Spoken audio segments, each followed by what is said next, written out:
साथियों, आप सभी को नमस्कार। आयांश एकेडमी में आप सभी का स्वागत है। आज हम करेंगे सामाजिक विज्ञान का प्रैक्टिस सेट यानी कि टेस्ट सीरीज नंबर 3। इससे पहले मैंने आपको 2 करा दिया है, उसे आप पीछे जाके देख सकते हैं जिन्होंने भी नहीं देखा होगा। ठीक है, तो चलिए शुरू करते हैं। आज हम सोशल स्टडीज़, जिसको आप इंग्लिश में कहते हैं सोशल स्टडीज़ का टेस्ट सीरीज नंबर 3। किस महाद्वीप में सरीसृप नहीं पाया जाता है? किस महाद्वीप में सरीसृप नहीं पाया जाता है, ये आपको बताना है। एशिया में, अफ्रीका में, अंटार्कटिका में, यूरोप में। तो कहाँ नहीं पाया जाएगा? अंटार्कटिका में नहीं पाया जाएगा। ठीक है, सरीसृप का मतलब जैसे सांप हो गया, छिपकली हो गई, है ना, ये सब सरीसृप की श्रेणी में आते हैं। चलिए प्रश्न नंबर 2 पे बढ़ते हैं।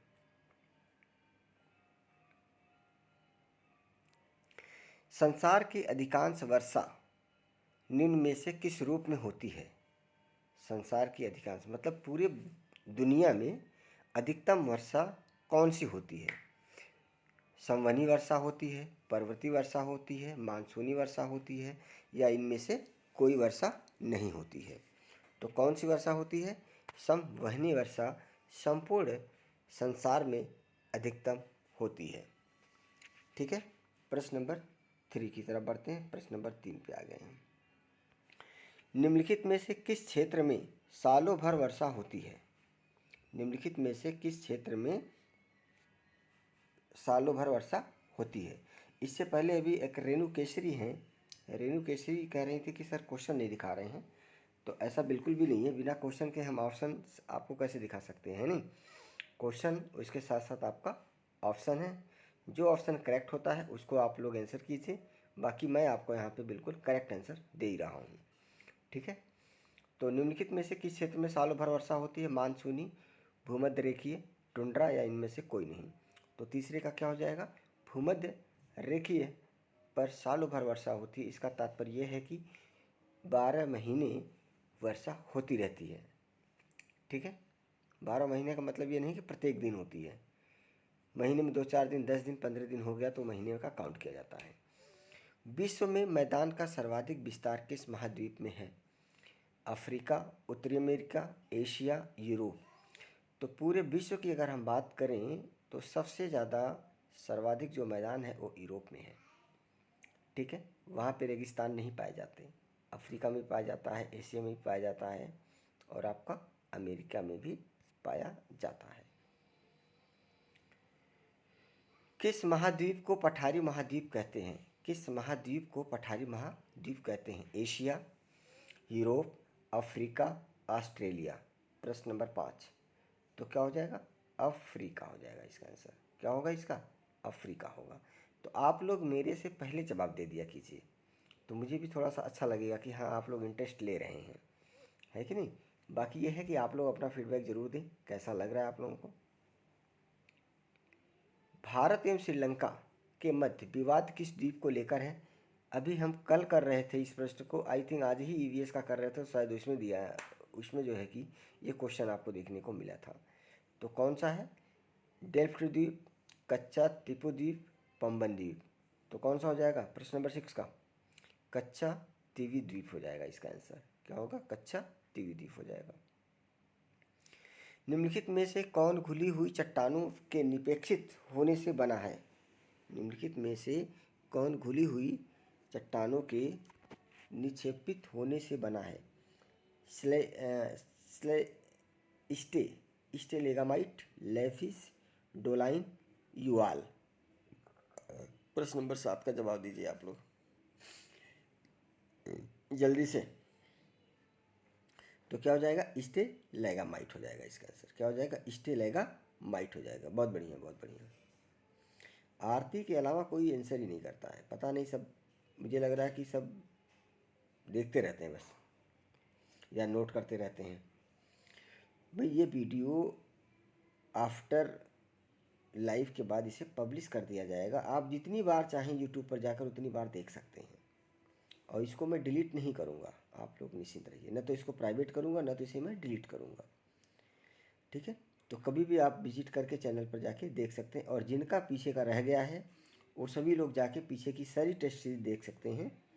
ये सब आपके लिए सहायक है यूपी टेट के लिए, सुपर टेट के लिए और सी टेट के लिए, और रीट का एग्ज़ाम जो राजस्थान में होने जा रहा है उसके लिए भी है ये। ठीक है। विश्व के शीत मरुस्थलों को अन्य किस नाम से जाना जाता है?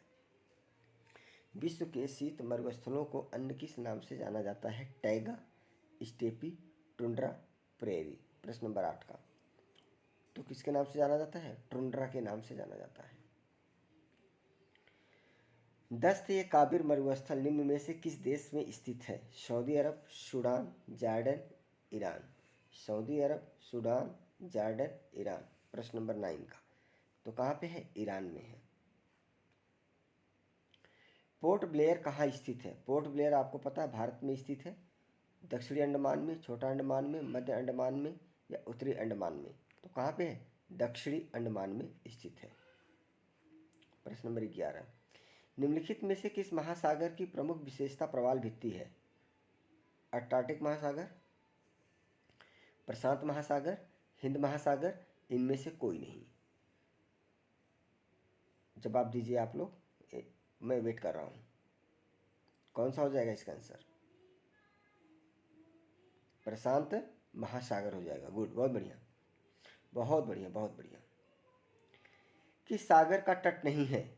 श्वेत सागर, तस्मान सागर, सारगैसो सागर, इनमें से कोई नहीं। श्वेत सागर, तस्मान सागर, सारसैगो सागर या इनमें से कोई नहीं। प्रश्न नंबर 12 का बताइए जल्दी से, क्या हो जाएगा? सारगैसो सागर हो जाएगा। सारगैसो सागर। विश्व में क्षेत्रफल की दृष्टि से सबसे बड़ा सागर कालचीन सागर, दक्षिणी चीन सागर, जापान सागर या भूमध्य सागर? तो कौन सा हो जाएगा प्रश्न नंबर 13 का? दक्षिणी चीन सागर। दक्षिणी चीन सागर हो जाएगा इसका। कौन सी जल संयोजी यूरोप को अफ्रीका से पृथक करती है? कौन सी जल संयोगी यूरोप को अफ्रीका से अलग करती है या पृथक करती है? Dover, Bering, Bosphorus, Gibraltar. तो कौन सा हो जाएगा? जिब्राल्टर ही हो जाएगा, और ये कई बार आ चुका है एग्जाम में। विश्व की सबसे चौड़ी जलसंधि निम्न में से कौन सी है? विश्व की सबसे चौड़ी जलसंधि निम्न में से कौन सी है? बेरिंग जलसंधि, जिब्राल्टर जलसंधि, डेविस जलसंधि, इनमें से कोई नहीं। प्रश्न नंबर 15 का जवाब दीजिए आप लोग। तो कौन सा हो जाएगा? डेविस जलसंधि इसका आंसर हो जाएगा। विश्व की सबसे तेज बहने वाली महासागरीय जलधारा है? क्यूराइल जलधारा, लेब्राडोर जलधारा, मैक्योटो जलधारा, गल्फ स्ट्रीम जलधारा। प्रश्न नंबर 16। तो कौन सी है? गल्फ स्ट्रीम जलधारा है। गल्फ स्ट्रीम जलधारा। निम्नलिखित में से किस जलधारा को क्रिसमस के बच्चे की धारा भी कहते हैं? कैलिफोर्निया जलधारा, अलेनिनो जलधारा, पेरू जलधारा, गल्फ स्ट्रीम जलधारा। प्रश्न नंबर 17। कौन सा हो जाएगा? अननीनो जलधारा हो जाएगा आपका इसका आंसर। गहरा नीला रंग या गहरा नील रंग होने के कारण किस जलधारा को जापानी लोग जापान की काली धारा कहते हैं? क्यूराइल जलधारा को, सुशिमा जलधारा को, क्यूरोशियो को, या इनमें से कोई नहीं। प्रश्न नंबर 18। तो कौन सा हो जाएगा? क्यूराइल जलधारा को जापान की काली धारा भी कहा जाता है। निम्नलिखित में से कौन शीत समुद्री धारा है? क्यूरोशियो धारा, ब्राजील धारा, हम्बोल्ट धारा, इनमें से कोई नहीं। प्रश्न नंबर 19। जवाब दीजिए।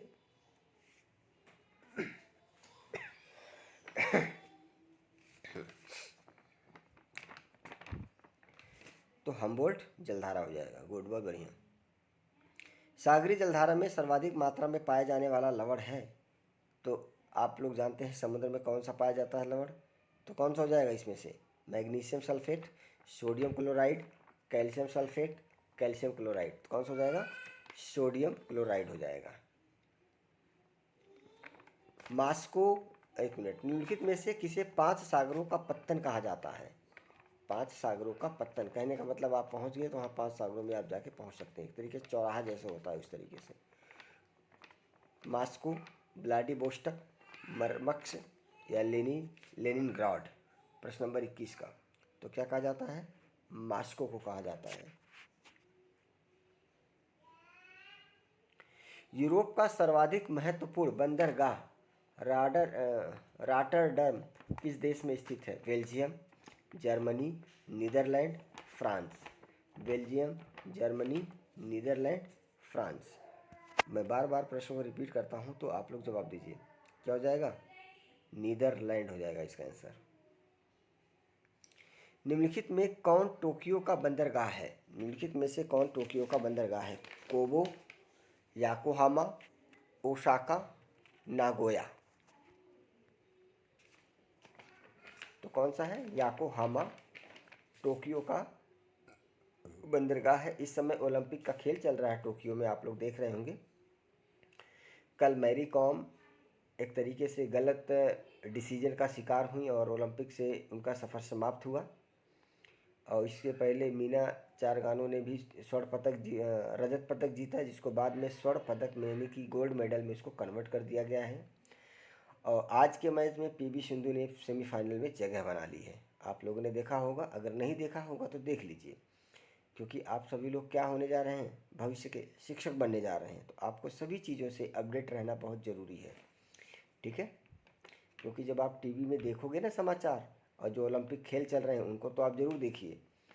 इससे जो है कि संबंधित भी प्रश्न आपके, अगर कोई अदर्स एग्ज़ाम्स आप लोग देने जा रहे हैं तो उसमें ज़रूर मिलेगा आपको। चलिए, निम्नलिखित में से किस प्रकार के वनों का विस्तार केवल उत्तरी गोलार्ध में पाया जाता है? निम्नलिखित में से किस प्रकार के वनों का विस्तार केवल उत्तरी गोलार्ध में पाया जाता है? मानसूनी वन, भूमध्य सागरीय वन, समशीतोष्ण कोणधारी वन, विषुवतरेखीय उष्णआर्द्र वन। तो कौन सा वन हो जाएगा इसका? समशीतोष्णीय कोणधारी वन हो जाएगा, ठीक है?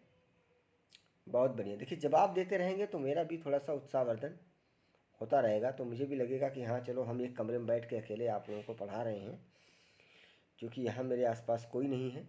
एक कमरे में बंद हूँ, बाहर बच्चे हैं खेल रहे हैं दूसरे कमरे में, तो उनकी आवाज़ भी आप लोगों को सुनाई देती होगी थोड़ी थोड़ी, है ना? क्योंकि ऑफलाइन में क्या होता है, जब आप पढ़ा रहे होते हैं तो वहाँ पे बहुत सारे लोग होते हैं, तो तुरंत आपको जो है कि फीडबैक दे देते हैं, हाँ सर ये चीज़ समझ में आ गया, ये चीज़ समझ में नहीं आया। तो आप लोग भी फीडबैक देते रहिए, जिससे मेरा भी मोटिवेशन होता रहे। तो चलिए, प्रश्न नंबर 25 पे आ गए हैं। साइबेरिया क्षेत्र में समशीतोष्ण कोणधारी वन को किस नाम से जाना जाता है? Tundra, prairie, savanna, taiga.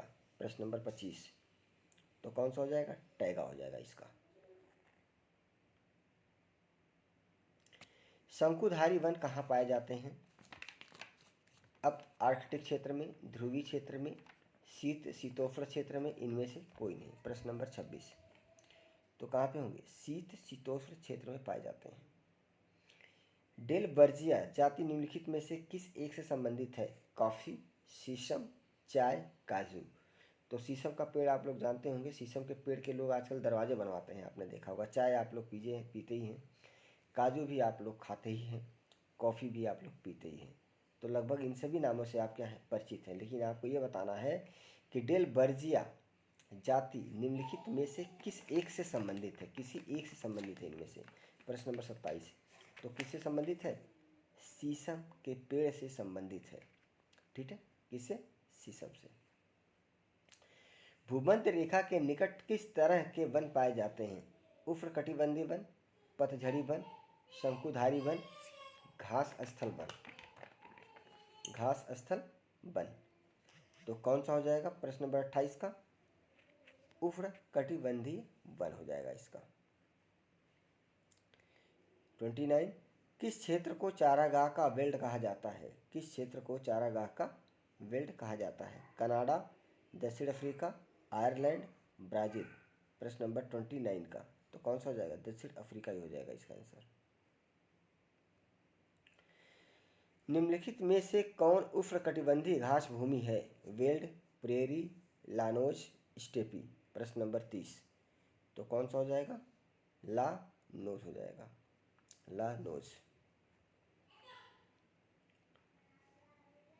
निम्नलिखित में से कौन शीतोष्ण कटिबंधीय घास भूमि है? Campos, savanna, llanos, weld.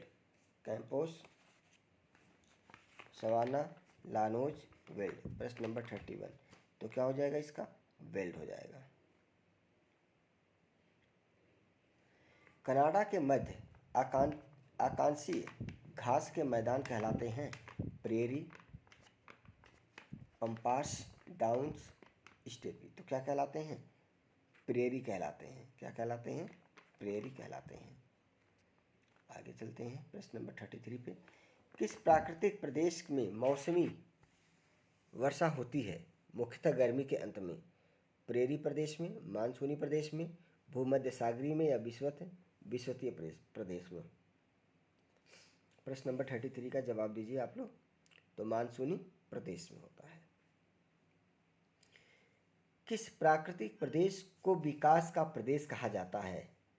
विषुवतीय प्रदेश, भूमध्य सागरीय प्रदेश, सवाना प्रदेश, मानसूनी प्रदेश। तो बताइए आप लोग। मानसूनी प्रदेश को प्राकृतिक प्रदेश को विकास का प्रदेश भी कहा जाता है। रोपण कृषि किस प्राकृतिक प्रदेश में की जाती है? विषुवतीय प्रदेश में, सवाना प्रदेश में, भूमध्य सागरीय प्रदेश, इनमें से कोई नहीं, ये आपको बताना है। प्रश्न नंबर 35 का, तो क्या हो जाएगा?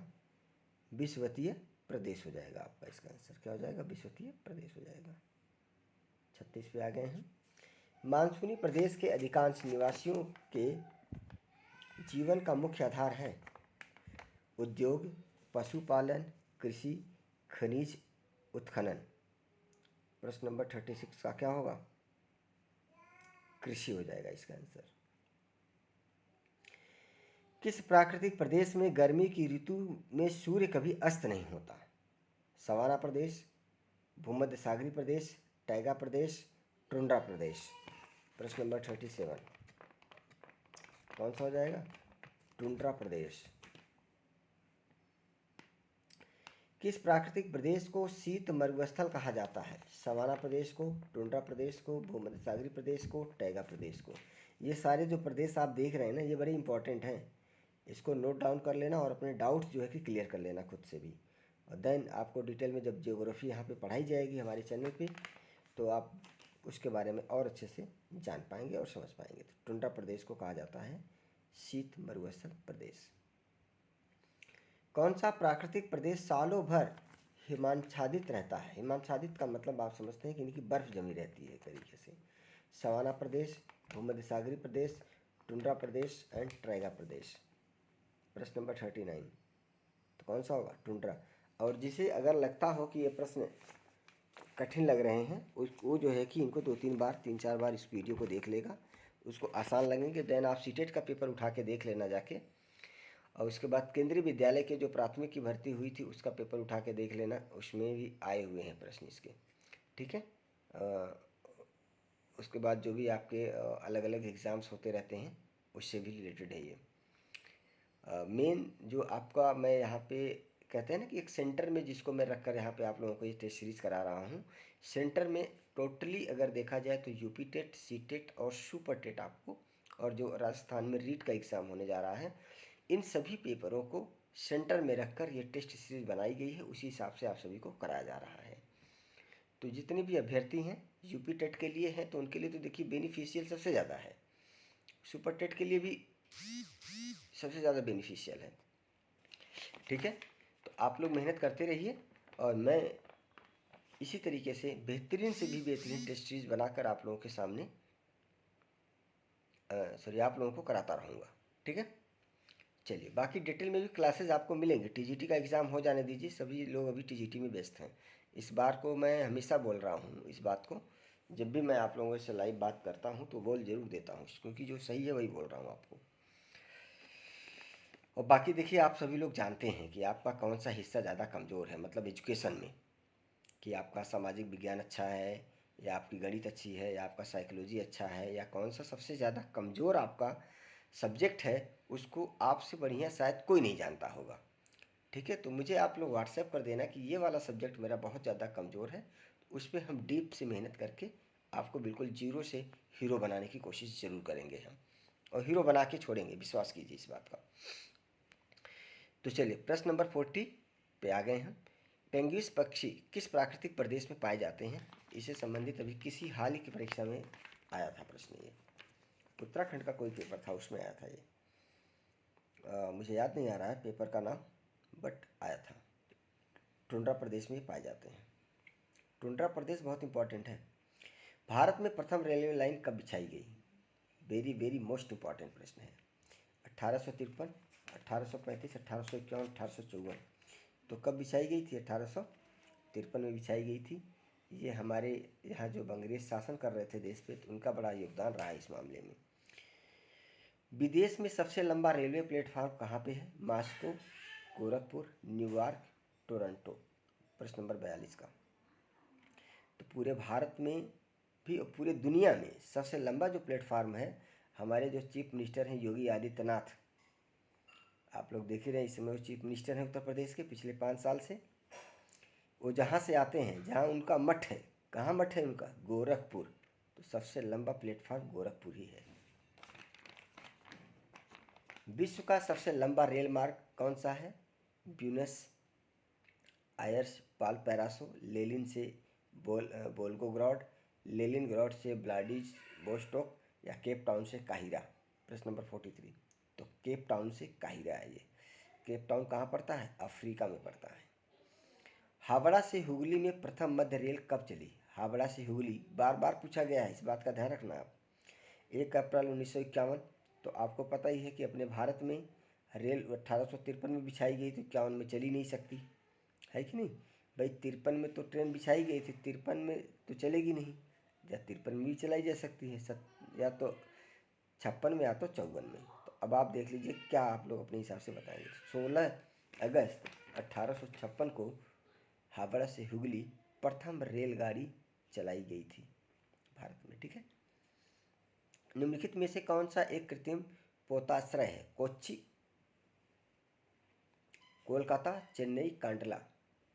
ठीक है, कृत्रिम, कृत्रिम का मतलब बनाया हुआ, आर्टिफिशियल, समझ गए ना? आर्टिफिशियल, जैसे आप लोग घरों में फूल नहीं लगा देते हैं, गुलदस्ता वगैरह ला के लगा देते हैं, थोड़ा सा बढ़िया लगे कि हाँ भाई, उस तरीके से उसको कहते हैं कृत्रिम, कहते हैं आर्टिफिशियल कहते हैं। तो बताइए कौन सा होगा 45 का? चेन्नई में। भारत का सबसे बड़ा बंदरगाह कौन सा है? विशाखापट्टनम, मुंबई, तूतीकोरिन, कांडला। तो कौन सा है? मुंबई है सबसे बड़ा भारत का, ध्यान रखना, कई बार आ चुका एग्जाम में। कोच्चि बंदरगाह किस तट पर स्थित है? कोंकण तट पर, उत्तरी सरकार तट पर, मालाबार तट पर, कोरोमंडल तट पर, किस पे है? जल्दी से बताएं आप लोग। मालाबार तट पर है। चलिए, काफ़ी इंतज़ार करता हूँ लेकिन आंसर आते नहीं आप लोगों के। अब जब भी आप आंसर करें तो क्वेश्चन नंबर जरूर डाल दीजिए आप लोग। 3, 4, 5 आप लिख देते हो, समझ में नहीं आता किस क्वेश्चन का आपने आंसर किया है। तो क्वेश्चन के बाद डैश देके जो भी इसका ऑप्शन है 1, 2, 3, 4 वो आप लिख दीजिए। भारत में राष्ट्रीय जलमार्गों की संख्या कितनी है? भारत में राष्ट्रीय जलमार्गों की संख्या कितनी है? प्रश्न नंबर 48। कितनी है? 5 है, ठीक है ना? कितनी है? 5 है। उसके बाद है आपका प्रश्न नंबर 49। देखिए रिपीटेड है ये, ध्यान रखना। भारत में प्रथम रेलवे लाइन का निर्माण कहाँ हुआ? हावड़ा और सेरामपुर के बीच, चेन्नई और गंटूर के बीच, मुंबई और थाने के बीच, दिल्ली और आगरा के बीच।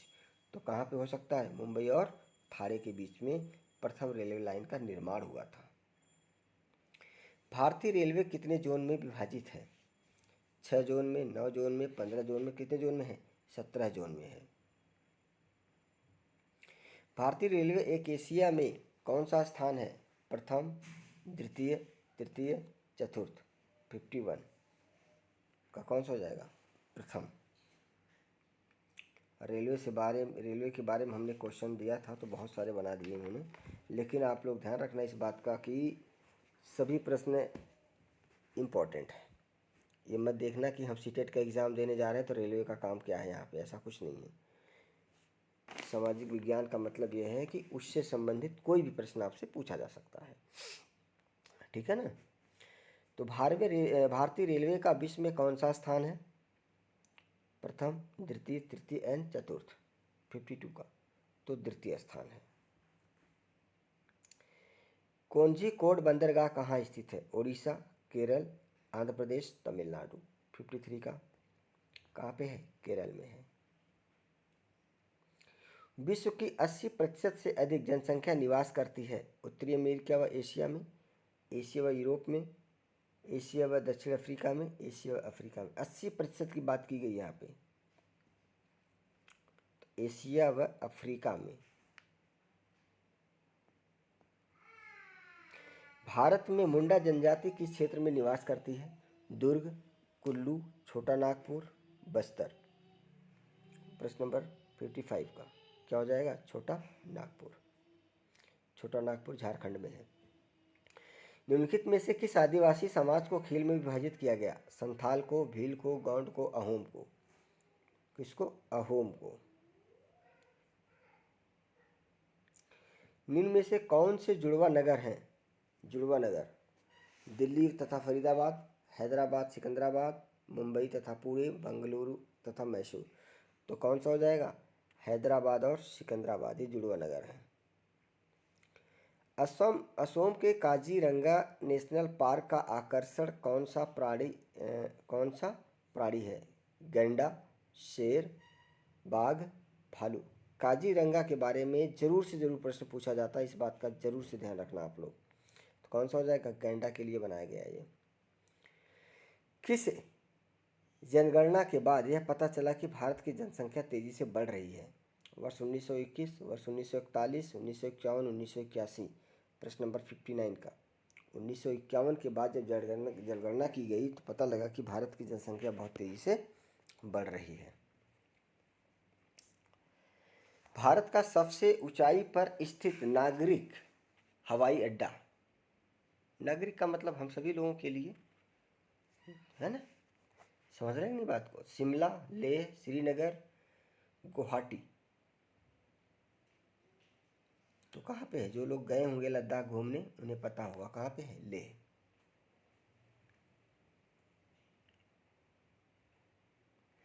प्राचीन भारतीय भौगोलिक मान्यता के अनुसार भारतवर्ष किस द्वीप का अंग था? प्राचीन भारतीय भौगोलिक मान्यता के अनुसार भारतवर्ष किस द्वीप का अंग था? पुष्कर द्वीप, कांच द्वीप, जम्बू द्वीप, कुश द्वीप। प्रश्न नंबर 61 का तो क्या हो जाएगा? जम्बू द्वीप हो जाएगा।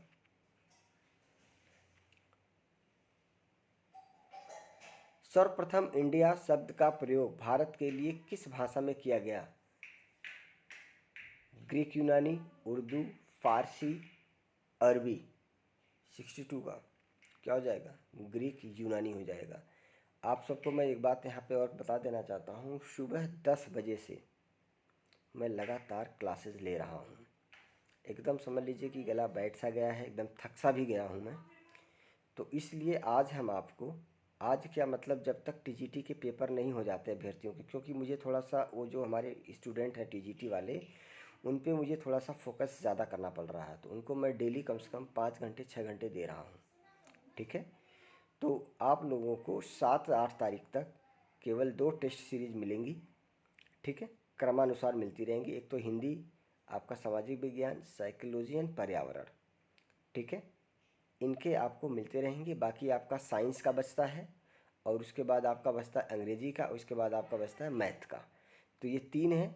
तो आफ्टर 8 अगस्त के बाद बाकी टेस्ट सीरीज भी आपको देखने को मिलेंगी, क्योंकि टीजीटी का एग्ज़ाम हो जाएगा। तो मेरा वहाँ से जो समय बचेगा वो सारा समय मैं आप लोगों के लिए लगा दूंगा। तो आप ये मान के चलिए कि जो क्लासेस हमारी स्टार्ट हो जाएंगी फिर अगस्त में, तो डेली की डेली 4 से 5 घंटे की क्लासेस होने लगेंगी। तो आप लोग अपना एक शेड्यूल बना के रखना। शेड्यूल बाकी मैं आपको बता भी दूंगा। तो आपको 4-5 घंटे देना है, क्योंकि मैं ये चाहता हूँ कि मेरे कोचिंग के द्वारा जितने भी अभ्यर्थी पढ़ाई करते हैं उनका सबका सिलेक्शन होना चाहिए 100%। और ऐसा हुआ भी है, आप सबको मैं बता दूं, ऐसा हुआ भी है। अब तक जब से हमने कोचिंग स्टार्ट किया था अब तक जो है कि 10,000 मोर देन मैंने फाइनल सिलेक्शन दिया हुआ है गवर्नमेंट जॉब में। ठीक है, मैंने नहीं, हमारी कोचिंग ने, साथ में मेरा भी योगदान रहा है।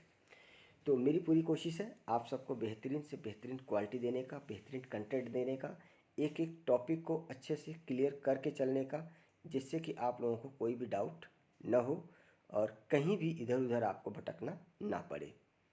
ठीक है, तो आप सबको थोड़ा सा धैर्य रखना पड़ेगा 7-8 अगस्त तक, क्योंकि टीजीटी पीजीटी के जो बच्चे तैयारी कर रहे हैं, टीजीटी वाले, उन पे मुझे थोड़ा सा फोकस करना पड़ रहा है। तो आज मैं ऐसा इसलिए बोल रहा हूँ क्योंकि सामाजिक विज्ञान का जो टेस्ट सीरीज बनाई गई है, प्रत्येक टेस्ट सीरीज में 150 क्वेश्चन है। तो जो 150 क्वेश्चन है, मैं आपको उसको 75-75 क्वेश्चन कराऊंगा, 75-75। ठीक है, आफ्टर एग्ज़ाम आपको पूरे 150 क्वेश्चन एक ही क्लास में मिल जाया करेगा। चलिए 63 पे आ गए हैं। निम्नलिखित में से कौन सा भूमध्य रेखा के निकटतम स्थित है? Cap Comorin, Indira point, Rameshwar, Indira का। किसकी बात की गई? भूमध्य रेखा के निकटतम बात की गई है 63 का। तो कौन सा हो जाएगा? इंदिरा पॉइंट। प्रश्न नंबर 64, इंदिरा पॉइंट का अन्य नाम क्या है? पारस पॉइंट, ला हीचिंग, पिगमेलियन पॉइंट, या ये सभी? प्रश्न नंबर 64 का, तो ये सभी नाम इंदिरा पॉइंट का है। तो अब आप लोग ध्यान रखना नाम इसका। भारतीय भूमि का सर्वाधिक उत्तरी भाग है Indira Point, Parson Point, Indira Col या पिगमेलियन पॉइंट। तो अब एक चीज़ देखिए कि इंदिरा पॉइंट के नाम से तीनों जाने जाते हैं, इंदिरा काल को छोड़ दिया जाए तो 65 का कौन सा हो जाएगा? इंदिरा काल हो जाएगा। तो इस तरीके से भी आप दिमाग लगा के अपने आंसर्स कर सकते हैं। 65, भारत का दक्षिणतम स्थान इंदिरा पॉइंट निम्नलिखित में से कहाँ स्थित है? तमिलनाडु, अंडमान निकोबार द्वीप समूह, केरल, लक्षद्वीप। लक्षद्वीप 66 का, तो कहाँ पे है? अंडमान निकोबार द्वीप समूह में ज़्यादा से ज़्यादा स्थित है। भारत की मुख्य भूमि को रामेश्वर द्वीप से कौन अलग करता है? पंबन चैनल, पाक जल संधि, 10 degree channel, 9 degree channel.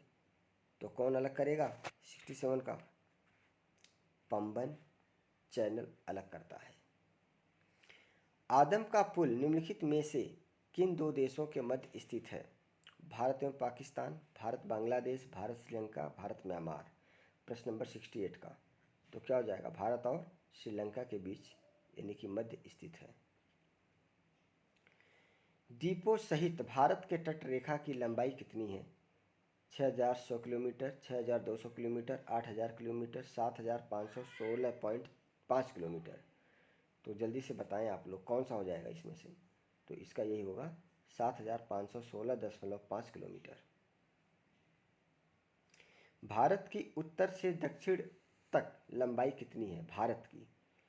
3214 kilometre, 2933 kilometre, 3124 kilometre, 3414 kilometre. तो प्रश्न नंबर 70 का कौन सा हो जाएगा आपका? 3214 किलोमीटर। भारत की पूर्व से पश्चिम तक लंबाई है, पूर्व से पश्चिम तक 3033 किलोमीटर, 2933 किलोमीटर, 3124 किलोमीटर, तो 3214 किलोमीटर। तो देखो पूर्व से पश्चिम तक 3214 किलोमीटर हो नहीं सकती, अभी आपने पढ़ा ये। बाकी इन तीन बचे 3 ऑप्शन, इन तीनों में से आप दिमाग लगाइए कि क्या क्या हो सकता है। तो कितना हो जाएगा? 2933 किलोमीटर। भारत की तट रेखा की लंबाई कितनी है? यहाँ पे तट रेखा की बात की गई। तट रेखा का मतलब जो समुद्र से सटे हुए होते हैं उसकी लंबाई पूछा गया है। 6200 किलोमीटर, 6100 किलोमीटर, 6175 किलोमीटर, 6500 किलोमीटर। प्रश्न नंबर 72 का, तो 6175 किलोमीटर है, ध्यान रखना। भारत का क्षेत्रफल विश्व के कुल भौगोलिक क्षेत्रफल का कितना हिस्सा है? विश्व के 2.2%, 2.4%, 2.8%, 3.2%। कितना है? 2.4%। अपने आप में बहुत है ये। संपूर्ण भारत के कितने प्रतिशत भूभाग पर पठार का विस्तार पाया जाता है? 10.7%, 18.6%, 29.3%, 27.7%। ये आपको बताना है, जल्दी से बताएं आप लोग। तो कितना है 27.7% है। उसके बाद आपका आज का लास्ट प्रश्न है, उसके बाद 76 आपको दिखाई दे भी रहा होगा, तो इसको हम कल कराएंगे आपको। संपूर्ण भारत के कितने प्रतिशत भूभाग पर मैदान का विस्तार पाया जाता है? 10.7% पर, 18.5% पर, 43.0%, 45.6%। तो कौन सा होगा? ये आज का अंतिम प्रश्न है, क्योंकि 150 प्रश्नों की श्रृंखला एक साथ कराना आसान काम नहीं है और आप लोग इस बात को अच्छे से जानते होंगे, ठीक है ना? आप लोग इस बात को अच्छे से जानते हैं, आप लोग भी बोर हो जाते होंगे सुन सुन के मुझे, ठीक है? तो हम 75 क्वेश्चन आप लोगों का जब तक टीजीटी का एग्ज़ाम हो नहीं जाता है आपको सामाजिक विज्ञान का मिलता रहेगा। बाकी जो प्रश्न हैं 50 प्रश्नों की सीरीज तो आपको मिल ही रही है, वो मिलती रहेगी बराबर, ठीक है? तो कितना हो जाएगा? 43% हो जाएगा। तो चलिए आप लोग अपना फीडबैक दीजिएगा कि कैसा लग रहा है आप लोगों को, क्योंकि काफ़ी क्लासेस मैंने अब तक करा दिया है आप लोगों को, ठीक है ना? तो अपना फीडबैक ज़रूर दीजिए। व्हाट्सएप नंबर पर भी कर सकते हैं, 9650613548 ये मेरा व्हाट्सएप नंबर है। कोई भी प्रश्न है, कोई भी क्यूरी है, आप इस पर व्हाट्सएप करके